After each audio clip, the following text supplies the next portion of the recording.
esengo to ngana motema ya koyeba ete bozali ebele liboso ba itadoke na bino pona kolanda manaka ya ngonga ebeti ya mardi 6 août 2024 na mwangonga mokende bozwi maso oyo ba ngonga ebeti balengeli pona pokwa ya lelo.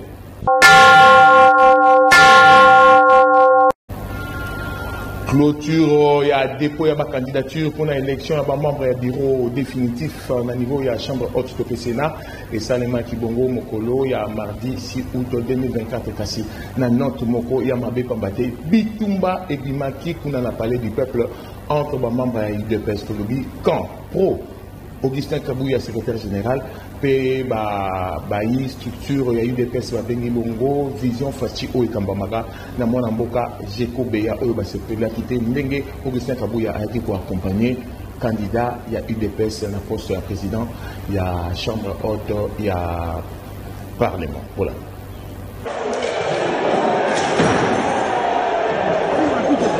Spectacle Moko désolant au pays Sony. Na siège, il y a parlement, on a parlé du peuple. Na clôture, il y a dépôt à la candidature pour l'élection, il y a membre du bureau définitif. Mokolo, il y a mardi 6 août 2024.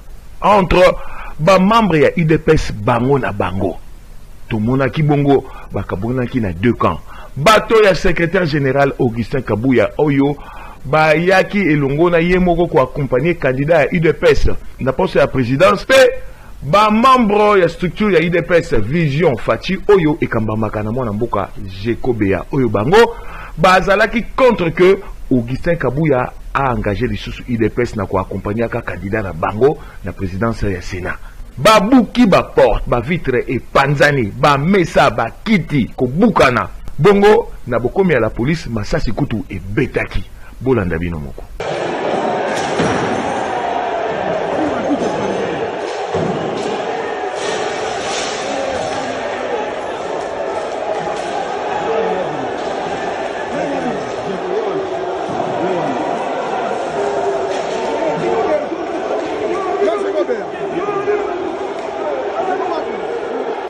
IDPS Bapanzi,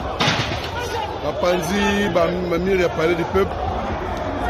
A salut des ordres a parlé du peuple, Bapanzi, Jekobea, Aero Panza, Mamir a parlé du peuple, des ordres a parlé du peuple. Nous avons armes et bêta. Moi, quand il y a membre de la Vision Fachi, Tolobi, président de la Ligue provinciale des jeunes de la Vision Fachi, a Zangakite Kobetsa Nkonga pour nous Talisa. Tina nini ba yaki contre Augustin Kabouya. Monsieur Kabouya andi mateke ye akolongola place wana honneur. Asali mabe, il faut longola kwa mutu nyonso asali mabe. Kwa nini kosala mabe na ye il faut batu ba féliciter ngo to yemba ngo esengo. IDPS eza piétiné, IDPS eza manipulé par monsieur Augustin Kabouya. Et là IDPS comme le quoi eloko moi pamba. Parti va doit respecter na pays na monde entier. Aujourd'hui eza humilié na ba parti musu ba commence à gagner biso. Pourquoi? À cause de M. Augustin Kabouya. Est-ce qu'il est le chef de l'État ou bien il est là pour nous écraser? Aujourd'hui, j'ai été victime du camp de M. Augustin Kabouya. Ils m'ont agressé. Voilà, j'ai du sang en moi. Ils m'ont agressé. Ce que vous voyez ici, c'est l'affrontement. Je me présente en tant que le président de la Ligue des jeunes provinciales de Vision Fachi. Nous, on parlait librement comme étant des souterrains que non.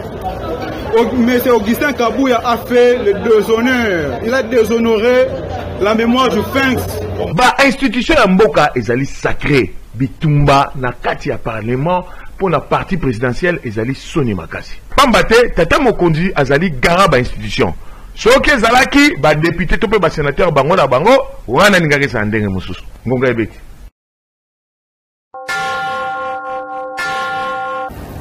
Tozonga sikawa na premier jour topé mokolo ya yambo ya dépôt ya ba candidature pour na hôtel Sabinité bato ebele ba pesa bongo ba candidature na bango na ba différents postes. Il y a bureau définitif, il y a chambre haute, il y a parlement. Pour l'entendre ndenge lekati. Mija Aloa. Esangisama na communiqué o epesamaki na bureau provisoire ya Sénat pour na dépôt ya ba candidature esengeli ebanda mokolo ya lundi 5 août 2024 nde salemi awa na palais du peuple. Ba sénateur ya ndenge na ndenge bayaki ko déposer ba candidature na kati na bango ezalaki bongo na ex-premier ministre Sama Lukonde oyo ayaki elongo na ba militaire ya regroupement agissant et bâtissant Abela Mukuse pour na poste ya président ya bureau définitif elongo na Jonas Mukamba. Je voudrais préciser que c'est au poste de président de cette chambre que j'ai déposé ma candidature et rappeler que notre règlement d'ordre intérieur du Sénat, moi en tant que sénateur je suis astreint à le respecter, demande à ce que ceux qui veulent aspirer à des fonctions au bureau, la chambre doit faire preuve de plusieurs qualités, de probité morale, d'expérience. Et je pense que dans le cadre de cette expérience, j'ai apporté à cette chambre. Tomonaki pe président ya kala ya Sénat, professeur Modeste Baatu Lukwebo, ayaki pe ko déposer candidature na ye na poste ya deuxième vice-président. Na ngambo ya opposition, tomonaki pe Salomo Kalonda ayaki pe ko déposer candidature na ye na poste ya rapporteur adjoint en compagnie na secrétaire général ya parti na ye Ensemble pour la République ya Moïse Katumbi. Et en tant qu'élu de l'opposition, élu d'un parti politique qui s'est engagé à jouer le rôle de l'opposition républicaine au cours de cette mandature, donc il accepte par ses gestes de porter le message de l'opposition au sein de la Chambre haute du Parlement. C'est quoi le message de l'opposition? C'est faire entendre la voix des citoyens congolais qui ne sont pas en train de soutenir l'exécutif actuel. Kaka na poste ya rapporteur adjoint Jean-Claude Obayendepe ayaki ko déposer oya ye candidature.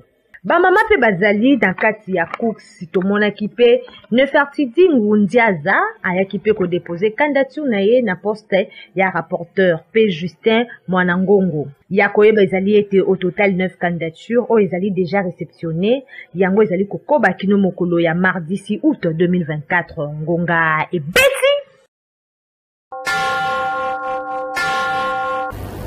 Ba candidat mosusu oyo ba se présenter qui kuna na palais du peuple bazanga répéter comme petit Ngonga na micro ya rédaction na bi voilà na yelelo koti ya mukanda na mawela mi maosalema awa na Sénat pona bongisa bureau définitif ya Sénat na biso yango etindaki ngai tena ya kotia kombo pe mokoloto na poste oyo etindami pe tikalise yoko pona opposition ya mboka na biso lokola boyebi mibeko ya mboka etindite opposition ba participer na misala okati ya parlement ya mboka biso awa na Sénat tozali ba opposant tozali se ba nei et puis tuluku nokati tukuluku ya bandeko ba biso ba majorité bazali au pouvoir yango tolobi te tokopesa kombo na botalaka misala mieto sala liboso na botalaka nzebi ya mboka oyo tozali na ona nzela ya politique etindi biso te toya kopesa mwa mayele wana na Sénat na biso po tosunga baimboka po te mboka na biso ekende liboso baye kotika candidature na ngai comme candidat castel adjoint et nous accompagné na bakonzi ya Ingomba na biso notamment honorable de Mopassa et honorable sénateur Célestin. Voilà, l'objectif de la mission est de cannabis et puis tout y a transparence entre le bureau et le sénateur Nyoski Katia, gestion de 5 ans. Sur les armes à PCISO, Ngolu, il y a cause à la Eli, qui est comme questeur adjoint. Sima ya ba popo tope maloba mabe oyo alobaki mikolo mileki na ba réseaux sociaux contre numéro 1 et à la police ville province de Kinshasa général Blaise Kilimbalimba mwana mboka Joël Kitenge avocat la structure ya IDPS Force du Progrès à salaki vidéo mususu pour na présenter excuse naie la numéro 1 et à la police ville province de Kinshasa Bolanda. Et le dimanche je n'avais pas d'autre choix que de se retirer pour s'affronter dans l'action publique qui était. Kilimbalimba est couvert par une ordonnance du président de la République. Il est couvert par la loi portant statut, fonctionnement, organisation de la police, et c'est dans ses prérogatives qu'il a agi.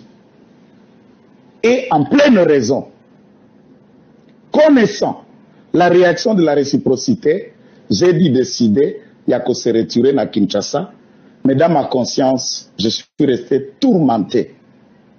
Au-delà d'être un policier, au-delà d'être un général, au-delà d'être inspecteur provincial de la police, c'est un mari d'une femme, c'est un père de famille, et c'est le frère, le grand frère ou le cousin des autres Congolais. Et le caractère légal et à la police, ils ont placé Bango apolitique. La police n'est pas un parti politique et la police n'est pas au service d'un parti politique. Comme les FARDC, comme le service national. J'ajoute à cet élément mon petit passé, je dis petit, pourquoi? Parce que ce n'était pas long, de Kadogo, pendant la libération de 97, où nous avons été le premier lot à démobiliser sous le programme RDDR, devenu CONADER plus tard, par le prophète Daniel Kawata. J'ai obtenu ma bourse pour permettre que droit à l'âge adulte. Moto à ça, service commandé au quoi soda, ne peut pas que sakarana soda moussous. Ne peut pas que saboter moussa la police ou la Liban doit comme pour maintenir l'ordre public et la sécurité. Mes propos, ma réaction a été offensant à l'endroit du corps de la police nationale congolaise. Et je viens sincèrement, honnêtement, consciencieusement, qu'on présentait Peko Senga, Clémence, Bolimbisi, Yakor, ya police nationale congolaise Mobimba. Peko Senga, de manière individuelle et personnelle, na général Blaise Kilimbalimba, ba sincère esquisse Mokondi. Vous n'êtes pas obligé d'accepter ces esquisses. Mais au moins, dans ma conscience, je peux aussi dire, Nassina réussi à Kobima Kinshasa, Naza déjà à Brazzaville, je peux aller où je peux. Et pourtant, dans ma conscience, Atako a présenté excuse naïe et pas il y a général Blaise Kilimbalimba Kassi, avocat il y a numéro 1 il y a police nationale congolaise ville province de Kinshasa, Bakenda Kibongo comme on a procureur général prêt. Il y a cour d'appel il y a Kinshasa Gombe pour déposer plainte contre moi Namboka Mokambi, il y a avocat Bolimbisi, il y a structure Force du Progrès, il y a UDPS Babengi Bongo, Kitenge. Voilà. Force du Progrès n'est pas l'UDPS. Quand quelqu'un général de la police s'attaque au symbole de l'UDPS, monsieur, tu nous trouveras sous ton seigneur. Wana Tokoyo Kamukite. Kolandisama na ba propos ya membre pe avocat ya structure ya IDPS Force du Progrès moi na mboka Joël Kitenge wapi mikolo mileki na nzela ya video moko na ba réseaux sociaux azalaki bongo ko menacer pe ko intimider client na bango ba avocat ya numéro 1 ya la police ville province ya Kinshasa général Blaise Kilimbalimba na bosenga client na bango ba kendaki bongo ko déposer plainte moko contre moi na mboka Joël Kitenge. Atako, moi Namboka Joël Kitenge a outi ko réapparaître na ba vidéo pour na ko luka ko réparer na ko présenter ka ba excuse na général Blaise Kilimbalimba kasi ba avocat ya moi Namboka Blaise Kilimbalimba ba kendaki kaka na parquet général près ya cour d'appel ya Gombe pour na ko déposer plainte yango tolobi pour la diffamation, outrage à la police nationale congolaise, intimidation, imputation dommageable, chantage et trafic d'influence. Cet homme s'est permis de caricaturer l'image de la police jusqu'à menacer, donner des instructions en lieu et place du ministère public, donner des instructions à la police pour pouvoir libérer des personnes qui ont été arrêtées et qui sont plutôt jugées en procédure de flagrance, qui n'ont rien à voir avec le général Kilimbalimba. Nous comprenons là que les commanditaires des troubles et du désordre, des crimes et même de l'insécurité, des troubles à l'ordre public dans ces contrées, c'est publiquement dévoilé. Donc c'est cet homme-là qui était recherché, les commanditaires, l'auteur intellectuel, le complice de ces actes-là infractionnels, s'est dévoilé lui-même.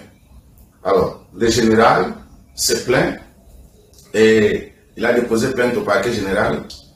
Nous avons saisi le procureur général qui va s'atteler pour pouvoir rapidement mettre la main sur cet incivique pour que la lumière soit faite et qu'il soit déféré devant la justice, qu'il subisse toute la rigueur de la loi. Parce que nous devons comprendre que le principe de droit est clair, parce que nous sommes dans un état de droit. Le principe est que nul n'est au-dessus de la loi. Ça, c'est insulter la mémoire du fait Etienne Tshisekedi wa Mulumba, c'est insulter les chefs de l'État qui prônent sur les credos de l'État de droit. Dossier Oyo ezali à suivre de très près. Ngonga Ebeti. Kakana Oyo Talibongo U2PS Sengel Koeba est témoin dans Boka Jonathan Boyo ou Talibongo secrétaire fédéral ya UDPS Funa ye abeti Ngonga Kolandi Sama na mobulu nyonso oyo ezali kosalema kati ya parti ya Nkondo Etienne Tshisekedi wa Mulumba Boyo Kali soki na ye lisuna etando muke parce que toyebi déjà dossier oyo yebiango déjà c'est par rapport à l'ancien secrétaire général Nabiso Augustin Kabouya Tchumama yango dossier déjà eza et pas ya bandeko Nabiso ya organe ya statutaire au baïba ko statuer ainsi que to benga bango CDP donc c'est Jacques qui déjà vendredi na ba député na banini yango soto dozela dimanche oyo bino bandeko bosimbi ya dossier donc bon mais quand même pas parce que comme tozoyo ka déjà la fuite qui est ndeko na biso akomi kolesa mbongo mais bosala honneur ya base boye bino bo comme bino bon maintenir yete tozozela déjà dimanche oyo parce que semaine ezoya eza semaine ya remise et reprise na doyen na biso d'âge Maître Mukende yende akomema masuwa yena akomema parce que 2028 awa tala rande maremezo kende donc ndeko na biso ateki ba poste ndeko na biso abomi ba cellule bani moi je suis cadre fédéral cadre munene mais tala ndenge tozandeko eza passe au monde eza ma passe eza ma passe ndeko akende atika parti des ordres d'abord nakati parti eza na yé Mouta même Massoua, il ne m'a créé des ordres. Mais biso est un combattant, tu es que commandant suprême, Félix Sekedi, Chilombo, biso de soutenir, biso base. Donc, tu reveilles dans mon sur ça, la désordre, à niveau à partir, à niveau en Boga, biso, tu commences à charger. Donc, peuple à la Kimia, chef de l'État, biso base, tu as Simanae, et l'euro monté, et que ça, mandanae, et que le Kana Kimia. Donc, biso to beta CT na bandeko ya CDP ba meka ba vantité ba okuta na biso na nzela.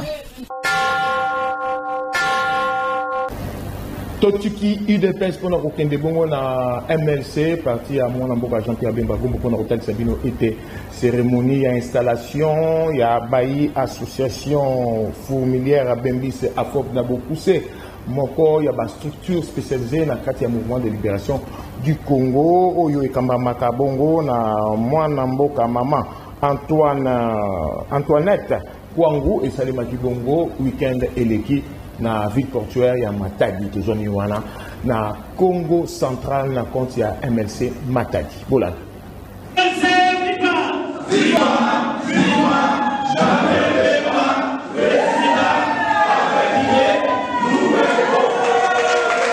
Salle polyvalente de d'artistes ya quartier sud na commune ya Mvuzi na ville ya Matadi na province ya Congo central et vibwaki na ndenge ya kosakala te na ba mambo ya association fourmilière Bembiste Afob na Mokuse oyo ezali moko ya ba structure spécialisée et d'appui na kati ya fédération la paix dynamique na province ya Congo central ya mouvement ya libération du Congo MLC na Mokuse fédération ya Matadi oyo ezali kokambama na ye moko la dame de fer Maman Antoinette Kwangu Siku Mwasi ya Mayele pe Makasi toujours très attaché na politique ya président national Jean-Pierre Bemba Gombo wapi cérémonie ya installation ya ba membre ya comité ya AFOB et salimaki kitoko makasi na présence ya ba cadre ya pe ba invité oyo bazalaki présent. Boyo Kangonga. Par les pouvoirs qui m'a été conféré au président national Jean-Pierre Bemba Gombo, je prends acte de votre installation et je mets à votre disposition les insignes qui partent. Ma bonne pour la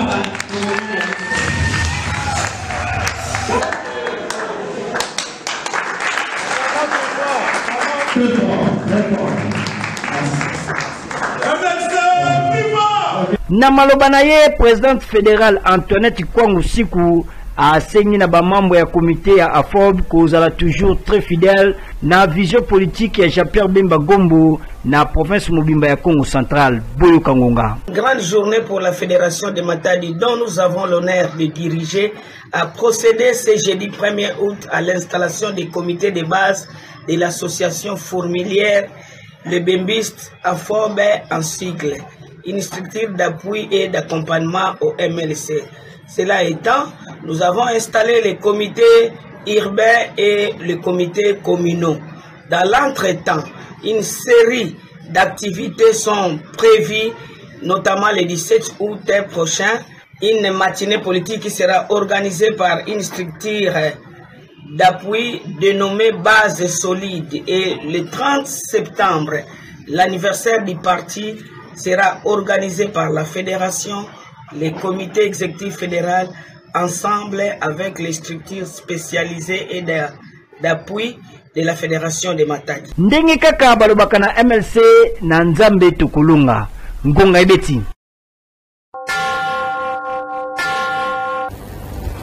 Tolongwe na parti ya mwana mboka Jean-Pierre Bemba Gombo MLC pour na bongo na parti ya mwana mboka professeur Modeste Bahati Lukwebo pour na kotalisa bino était élu ya Tchango na compte ya FDC mwana mboka Antoine Tabala asalaki bongo descente moko na quartier Mpasa 1 na commune ya Ntele pour na kotala ndenge ba électeur naye bazali bongo ko vivre bolanda bongo pirance le tout pirance masala ndenge abeti ngonga elongo na Yannick Moulin.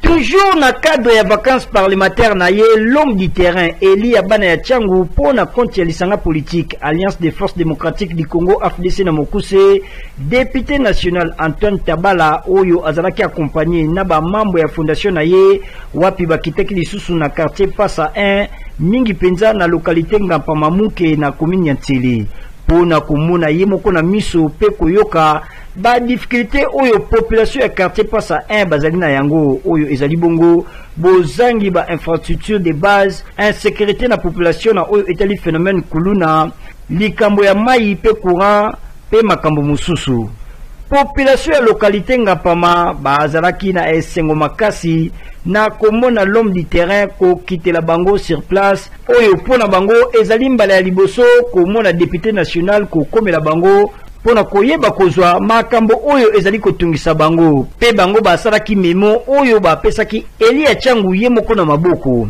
na ngambo na ye député national Antoine Tabala alaki bango komema badoléance na bango nyonso na bureau ya assemblée nationale na rentrée parlementaire oyo ekosalema le 15 septembre ezali koya. Boyo Kangonga. Nazali na vacances parlementaires ezali occasion ya koyoka pona koyeba maye ezali kotungisa population pour que namema yango na niveau ya likolo na tina ya koluka ba solution ezalaki occasion ya encourager organisation locale parce que pona kozwa ba solution na ba problème oyo ezali kotungisa esengeli localement batu bazala organiser na sepeli lolenge localement bati comité oyo ezali interface entre député na bango Papa Antoine Tabala na représentation locale pour que na cadre wana pour que toi arriver ko trouver ba solution na ba différents problèmes o ezali ko tungisa. Na suka ba notable ya localité Ngampamamuke ba pesaki eli ya Tchangu kado ya statut ya soso ya mobali na sini ya kulamusa ye pona bolamu ya bana ya Tchangu. Ngonga Ibeti.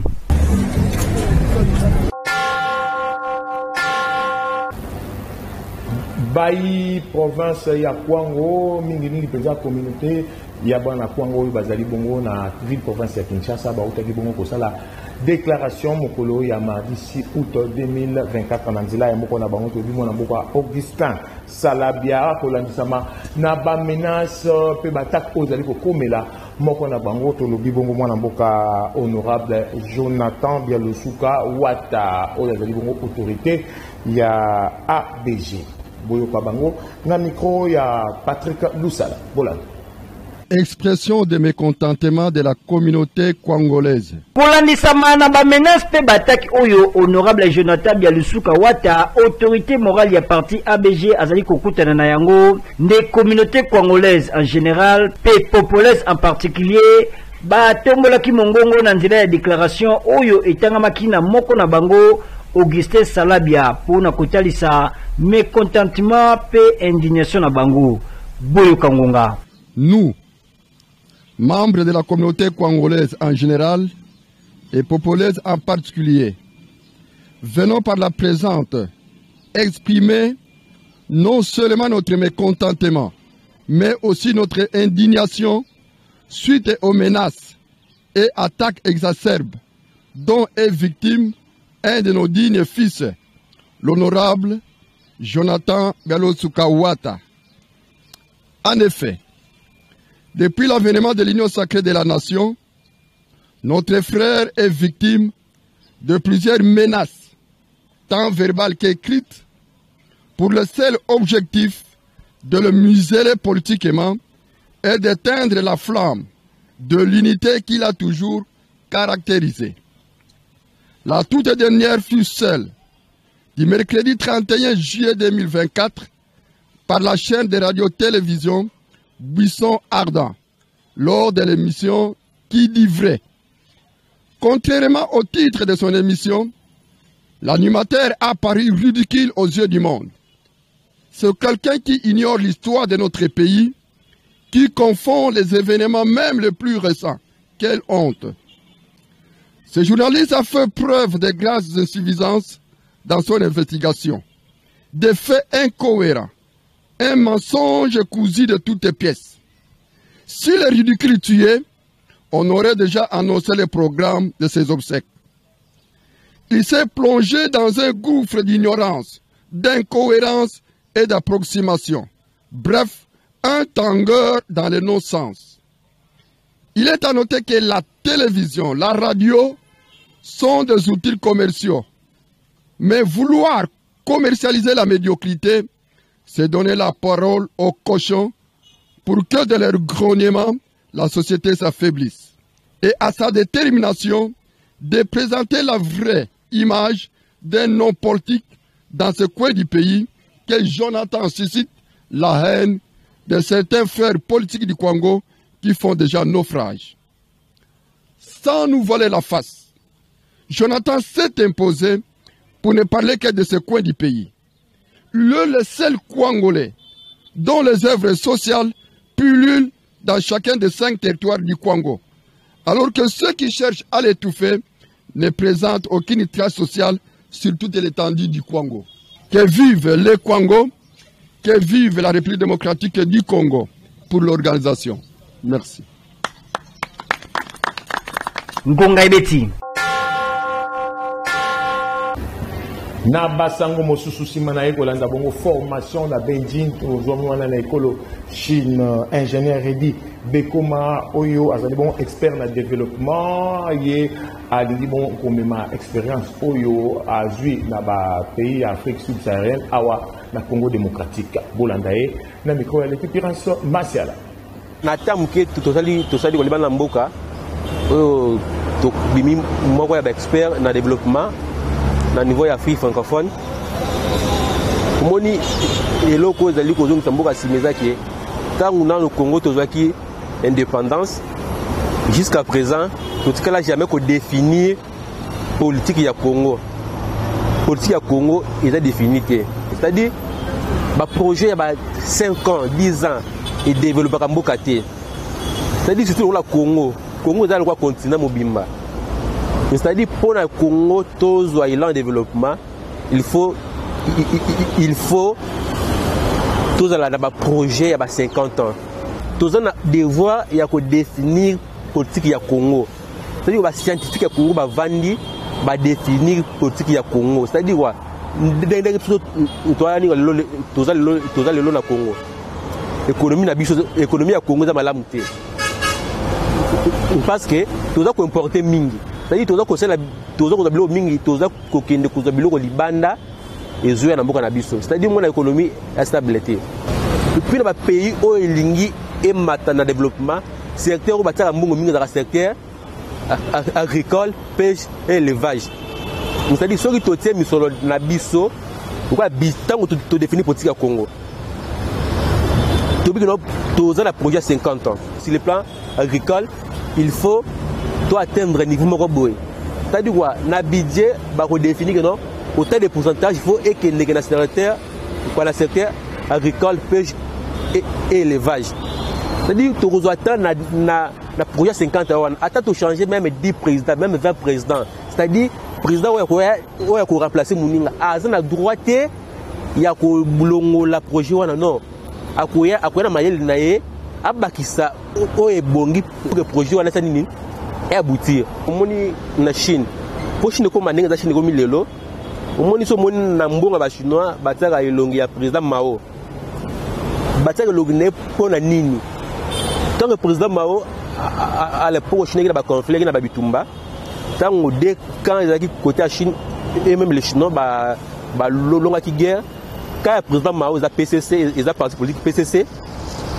baké ko mona bande ko pour que basala gouvernement quoi ya une coalition bande ko wana baboya ki tango no biso toza makasi to ko négocier to ko former politique to ko former gouvernement ya coalition la binoté tant PCC zonga ki ya ki ko convoquer population bikino so ki bo PCC pouvoir wana na ba mamba Chine mabele ya mutna Chine kozala te terre nyoso l'état a récupéré terre et puis l'état a kokabola mabele ndamu na nini population pour que tout ça la bilanga on est moko ya la stratégie pour péter ça à l'époque na le président Mao ba gagner qui confiance ya population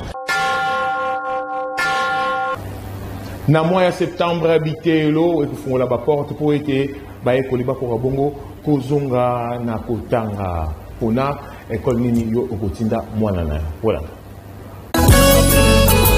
Très chers parents, pona nini bozali kosua mutu pona koluka cadre oyo elongo bani pona éducation ya bana na bino, solution yango yo collège tolinga na lemba école moderne et sociale ya vocation chrétienne et fongola ki déjà ba porte na yango pona inscription ya bana primaire, secondaire général, paix humanité na ba option lokola, littéraire, biochimie, pédagogie générale, mécanique générale, électricité générale, commercial paix gestion, paix lisusu, coupe et couture. Collège Tolinga na Lemba était à disposition ya élèves d'infrastructures scolaires ya malamu oyo ezali correspondre na standard international. Balakisi hautement qualifié et expérimenté. Côté pratique, souci ezalaka soki mokete. Collège Tolinga na Lemba ezali na salle de promotion pour na assurer conférence débat, ba cours en commun pe ba activité culturelle. Pour na mbula oyo, na collège Tolinga na surprise ezali. Ya bon samaritain député national pe ancien élève ya collège Tolinga na eli ya circonscription électorale ya Moamba. Honorable député Mbao Sukisa akosunga baboti na kofutela bana 50% ya frais scolaires Buyu Kangunga. Ba papa ba mama ba ndeko. Collège Tolinga na azopesa enseignement ya qualité na bana na bino. Na ba matériel didactique adéquat. Na niveau to na standard moko international. Kobana la primaire, secondaire, et humanité. Pour nous accompagner, vision, il y a gratuité, il y a enseignement. Na cadre humanitaire, le Kolamoponami Nabino, élu à Moamba, le professeur Daniel Israël Mbaousukisa n'a décidé qu'on soit charge, il y a frais scolaires, il y a Bananabino. Au prorata, il y a moitié. Ça veut dire que na komala kofuta katikati. Il y a un Sengibino, Boya et Belé, Nambela Boyoki, Sinote, ma place Nyonso et Kozala clôturée. Ngonga et Betty.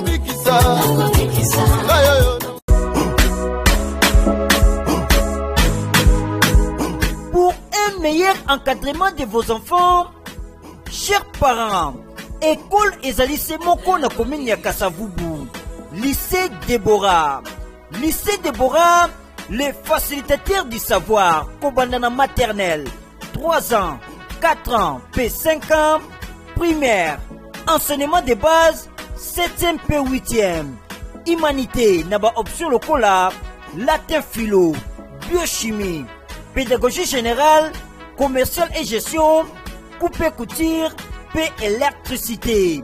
Awa, bazali na balakisi hautement qualifié, ba matériel didactique ya malonga pour na kwasire pratique ya bana. Le temple du savoir lycée Déborah est à disposition ya élèves espace récréatif. Papa, maman, cadre oyo ebongi pour na encadrement ya bana na bino, ezali lycée Déborah. Place ezali limitée. Ba inscription ici et bandaki boyo kangonga. Chers parents, venez inscrire vos enfants au lycée Déborah. Lycée Déborah, c'est une qualité pour vos enfants, pour vos filles, des humanités ou des primaires. Venez inscrire vos enfants au lycée Déborah. Lycée Déborah, c'est la qualité. Moi, la 3e maternelle, comment le français parlait bien, Azo comment bien. Déborah, vraiment, ça va être au macaque. Parents, boya et belé, inscription en cours, boya comme ça, bana, lycée Déborah, c'est la classe. En plus, côté, écoute, il y a des frais. Donc, on a goûté le bâté. Boya et belé. Nous vous invitons de venir nommer, inscrire vos enfants ici chez nous au lycée Déborah. Nous sommes trop sûrs de notre formation. Nous sommes sur l'avenue de Fali numéro 53. En tout cas, les portes sont ouvertes. Venez avec vos enfants. Adresse Ezali Semoko. Avenue Befale numéro 53, quartier Katanga na commune ya Kasavubu. Référence Avenue Gambela Katanga, non loin ya marché Gambela. Ngonga et Betty.